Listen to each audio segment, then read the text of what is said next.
Good morning, praise the Lord. Today we're going to study about faith from Mark chapter 2, verse 1 to 12. And again he entered into Capernaum after some days, and it was noised that he was in the house. And straightway many were gathered together, insomuch that there was no room to receive them, no, not so much as about the door, and he preached the word unto them. And they come unto him, bring one sick of the palsy, which was borne of 4. And when they could not come nigh unto him for the press, they uncovered the roof where he was, and when they had broken it up, they let down the bed wherein the sick of the palsy lay.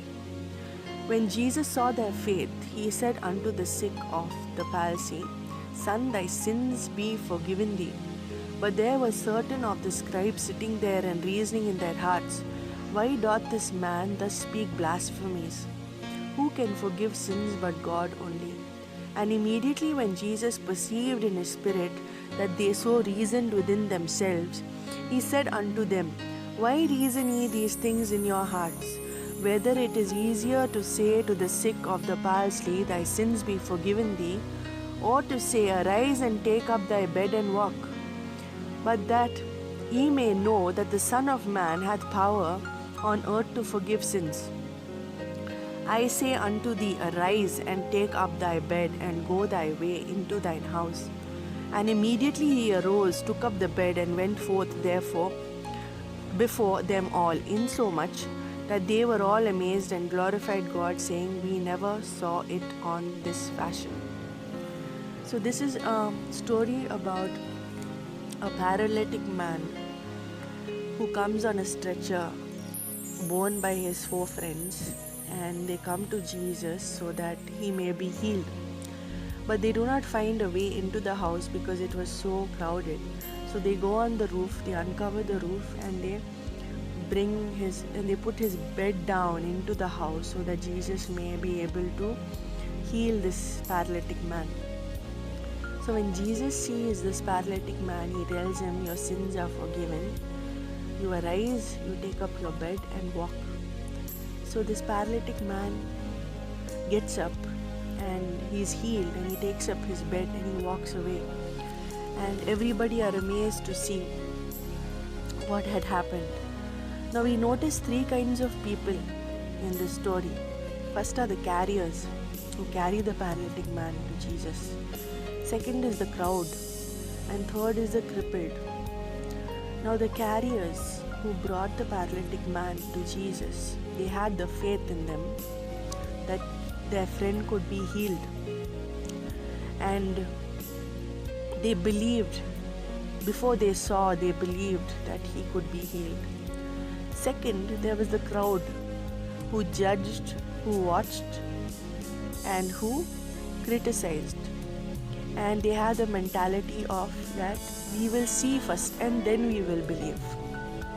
And third was a crippled who felt unworthy.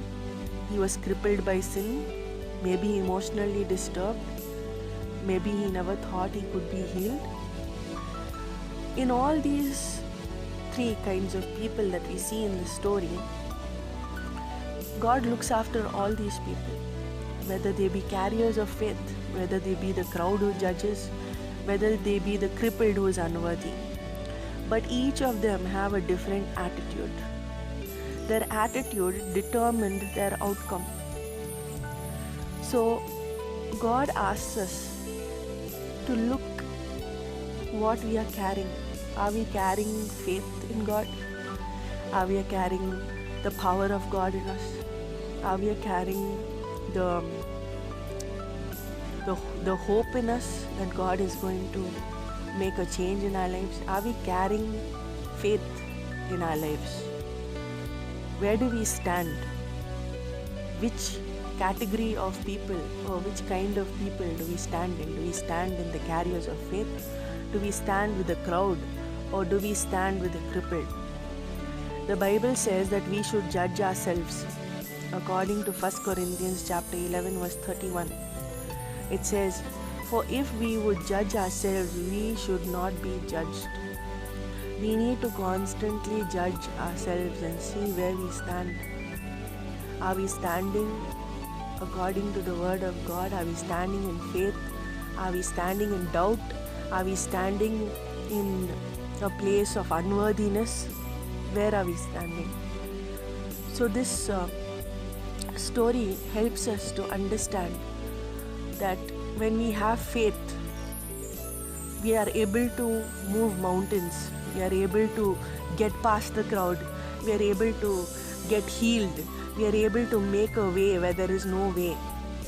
When we have faith, God is also able to work in our lives when we have faith. He is able to make a way where there is no way because of our faith. So it is very important that we be carriers of faith. We have to listen to the word of God every day and renew and build on our faith, without which it is very difficult to overcome. Let us pray.